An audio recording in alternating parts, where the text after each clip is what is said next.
Rising youth society ঝিনাইদহের আয়োজনে আজকে যে বৃক্ষরোপণ কর্মসূচি আমরা উদ্বোধন করলাম, সেই দেশব্যাপী বৃক্ষরোপণ অভিযানের অংশ হিসেবে ওনারা যে এই কর্মসূচিতে অংশগ্রহণ করেছেন এই জন্য ওনাদেরকে ধন্যবাদ জানাই।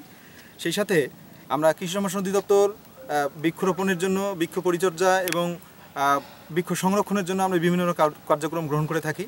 আমরা বৃক্ষরোপণের জন্য সকলকে সবসময় উদ্বুদ্ধ করি। সেই সাথে যেহেতু বৃক্ষরোপণ মৌসুম চলছে, আমরা প্রত্যেককে কমপক্ষে 5টি করে গাছ লাগানোর জন্য আমরা উদ্বুদ্ধ করছি।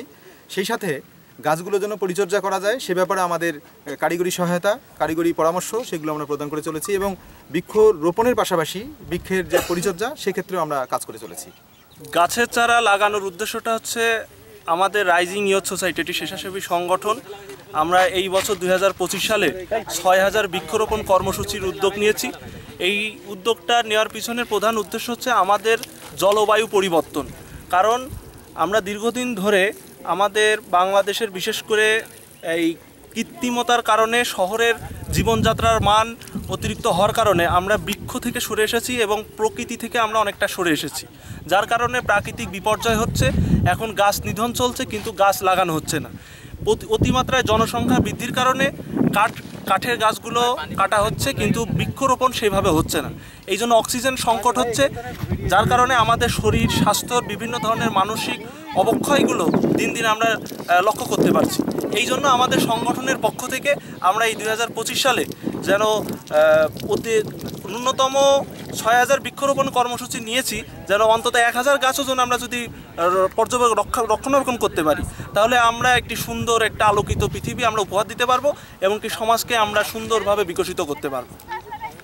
মূলত আমি এইটার স্বপ্নদ্রষ্টা।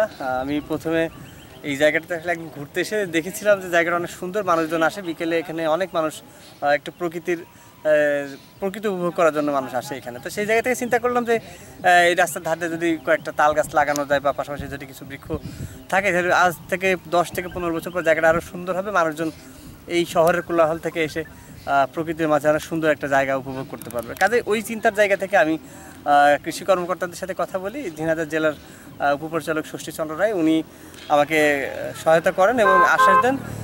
একই সাথে ঝিনাইদহের একটি সামাজিক সংগঠন রাইজিং ইয়ুথ সোসাইটির প্রতিষ্ঠাতা মুহিব জোদ্দার, সেও আমাকে একত্রতা ঘোষণা করে সেই বিভিন্ন গাছের চারাগুলো সংগ্রহ করে বিভিন্ন মাধ্যম থেকে করে আমরা সব একত্রিত হয়ে এই মাঠে গাছ লাগাচ্ছি। তো আমাদের আশা আছে যে আগামী 15 বছর পরে জায়গাটা আরও সুন্দর হবে এবং সেই সাথে বনায়নটা যাতে টিকে থাকে এবং গাছের সংখ্যা তো দিন দিন কমে যাচ্ছে, সেই সংখ্যার জায়গা থেকে আমরা চেষ্টা করছি যে যাতে সুন্দরভাবে টিকে থাকে আমাদের পরিবেশ এবং ভারসাম্য, সেই জায়গা থেকে এই কাজটা করা মূলত।